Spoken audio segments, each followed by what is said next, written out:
Hello and welcome to Big Scott 35. Let's talk. I've been trying to be a little bit more upbeat with these, and this one is not a total downer. It's just some information I've got from a card show last month, and it kind of got backed up by a little bit of information I got today. Took a road trip like 2 hours from me, went to another a card shop a little bit further from me that deals with more boxes. I wanted to see how he was doing with the boxes because I know that's the majority of his sales. He has tables set up, and they'll even sometimes videotape you, put them on their YouTube channel or Facebook, whatever it is, and they'll put the pictures of of hits and stuff. And I just wanted to see how they were dealing with that. And also, they have a huge selection of singles from early 2000s and 90s, which I picked up a lot of cards I didn't have, and they were cheap. And and struck up a conversation with the guy. I've been there. This is my third time in 6 years, so of course he didn't remember me.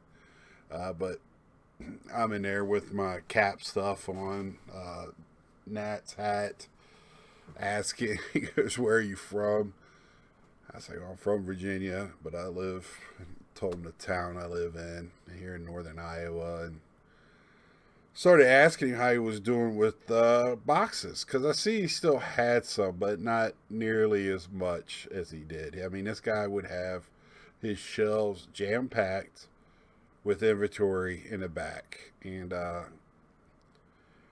he told me something a little enlightenment because I was asking him. I go, "So are you going through a distributor or another method?" He said he has three distributors that he deals with. This guy's been doing this a long time, doing it before breakers and everything else. So he's already got a chain of distributors, and he's lucky enough to be a straight purchase from Upper Deck. And he told me an interesting thing that only a few hundred hobby stores have direct purchasing from Tops, Panini, or Upper Deck. Uh, yeah. So I don't know how many stores there are in in the country, but that was pretty amazing. And then he goes, and there's not many more that has connections with distributors because they're not dealing with hobby stores. Hobby stores don't buy enough.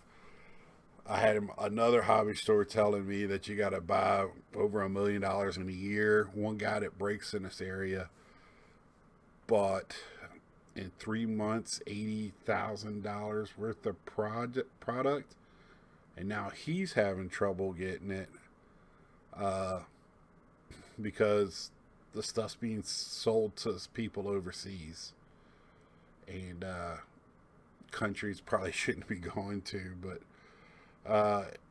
with let's just say with could be oil money. So if that's the case, man, how does a guy like me that just works and don't really sell to make to buy stuff? How does a hobby store compete with that? If that's the way they sell, because he said they were giving hooking that person up first because of how much they were buying, and I just think that's just back asswards, and I'll get more into that as this goes on. But I talked to him a little bit more, and he said that the problem he is having, especially with Panini product, is he's asking for say 10 cases. They sell him one and a half or 2 cases or whatever pre-order, and then after the day of, "Oh, we have that for you. You wanted 10. I got this other 8 for you at this bigger price." So they do the pre-order at they get it below whatever the market value is to sell in the store when you get it from a distributor like that. But then the next 8 cases they want to sell at the whatever blowout and everybody else's the secondary market. And so he's having that trouble, and that's why when you go into a hobby shop and they might get boxes from a distributor at a lower price, they still got to pay the upcharge because they had to buy the buyback. If they got to buy more cases, then that's how they got to pay for it, and they also got to make some money. Because my LCS, that poor guy, he has to buy it at the secondary market. Then he's got to mark it up about $20, $30 more. And he's still selling them because he has people that come in there. They love baseball. They're going to buy baseball. He's lucky enough to have baseball, basketball, and football fanatics that come in there. And if he's got it, they'll buy it. So any retail, I picked up retail for him today when I was at Target. Yes, I did that. I made extra money out of it. I mean, sue me. Everybody else is doing it. I did leave the shelf, plenty on the shelf though. Only took 5 blasters. I was lucky enough to go in there. And a little side story on all this. My buddy texted me and said, I just watched them load up in Target and watched 4 guys wipe the shelf off. They did offer him a box because he was trying to get to the Pokemon cards. I was like, did you get it? And he said, no, it was football, not baseball. And I was like, oh, okay.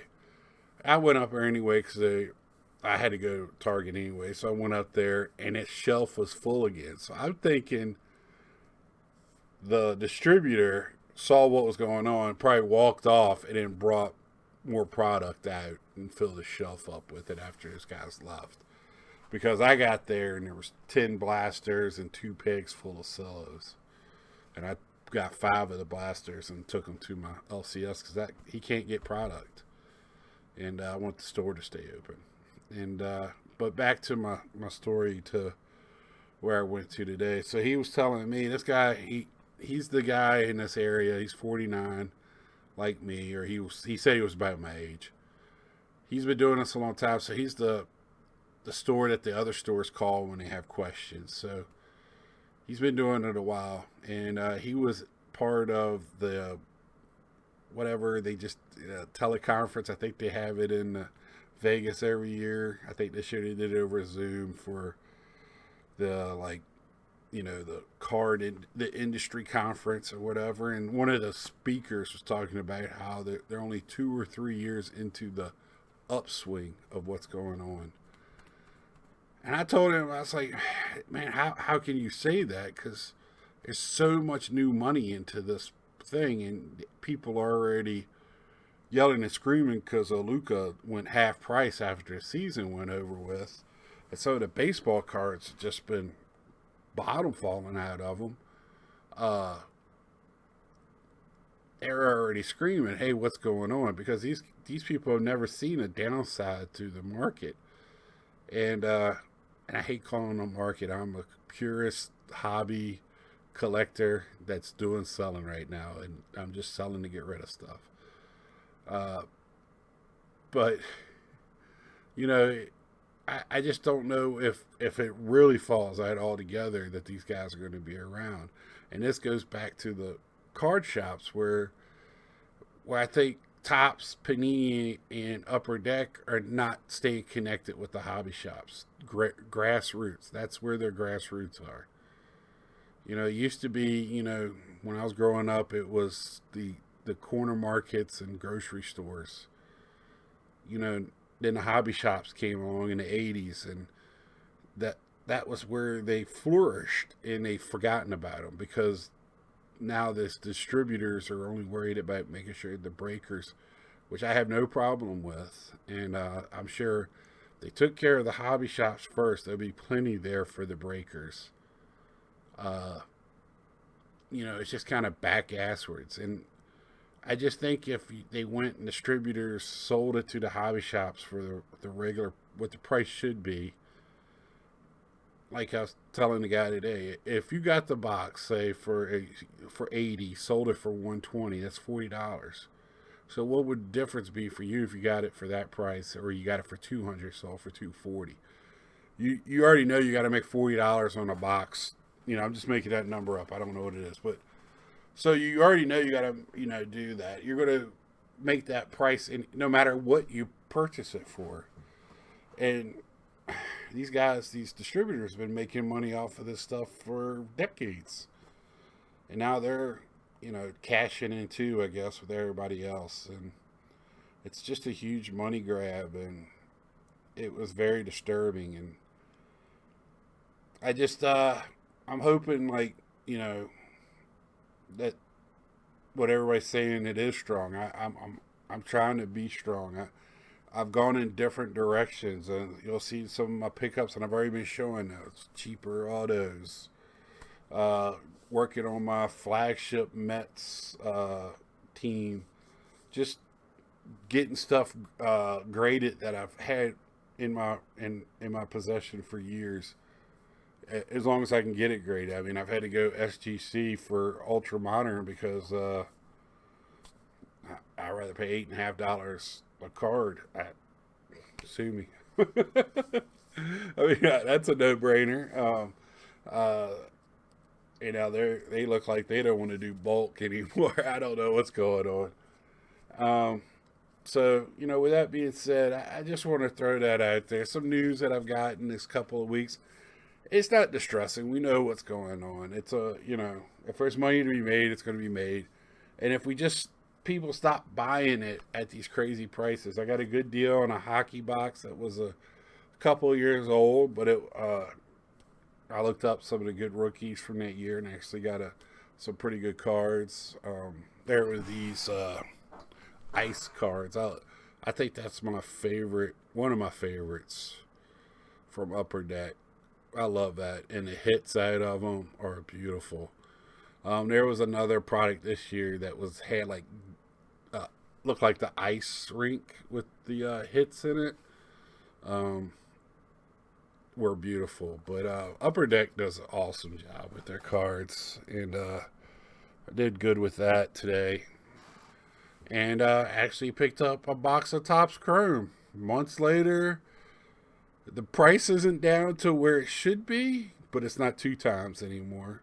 And he even took $10 off of each box for me on top of that. Um, so they were very good priced, and if that shop wasn't so far from me, I'd probably go there more because he has Star Wars, Game of Thrones. It's not just sports. If it's a card, Pokemon, and me living in Iowa, I appreciate he has a huge Iowa section. So if you're an Iowa fan, it was a very good store. It's rookies in I think Clive, right outside of Des Moines suburb. Very and the guy's good. Very talks to everybody. Make sure your kids are taken care of. Uh, and if you tell him what you're looking for, he helps you out. And it's like kind of got that barbershop feel in there. That's what I like about it. Which that's what a card store should be. And he does a lot of business going in and out of there. So I just wanted to bring that up and just how I'm feeling about that. Just trying to maybe conversation start. I know I talked about something similar to this, but this last 2 weeks when a breaker says he's having trouble getting the product, and it's coming and the stuff's going overseas, and then how the distributors are kind of, I think it's kind of not a good way to do business, is kind of what they're doing to the shops. And I heard something similar to that from another guy on another live. I think it was Beckett Live on there. So, yep. So until next time, see ya.